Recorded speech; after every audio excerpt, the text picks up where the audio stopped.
மாதம் 8ஆம் தேதி நிறைவடைந்தது. 4107 மையங்களில் 9,08,000 மாணவ மாணவிகள் 10ஆம் வகுப்பு பொதுத் தேர்வு எழுதி முடிவுக்காக காத்திருக்கின்றனர். மாணவர்களின் விடைத்தாள்களை திருத்தும் பணி 88 முகாம்களில் நடைபெற்றது. தொடர்ந்து மதிப்பெண்களை இணையதளத்தில் பதிவேற்றம் செய்யும் பணியும் நிறைவடைந்தது.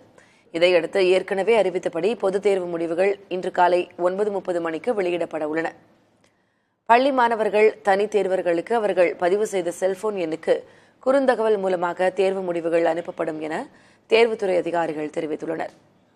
மேலும் தேர்வு முடிவுகளை www.tnresults.nic.in மற்றும் www.dge.tn.gov.in என்ற இணையதளங்கள் மூலமாக மாணவர்கள் தெரிந்து கொள்ளலாம். சிபிஎஸ்இ, சிஐஎஸ்இ போன்ற கல்வி வாரியங்களை தொடர்ந்து தமிழக தேர்வுத்துறையும் பொதுத் தேர்வு முடிவுகளை டிஜிலாக்கர் தளம் வழியாக அறிந்து கொள்ளும் வசதியை அறிமுகம் செய்துள்ளது. அதன்படி முதல் முறையாக 10ஆம்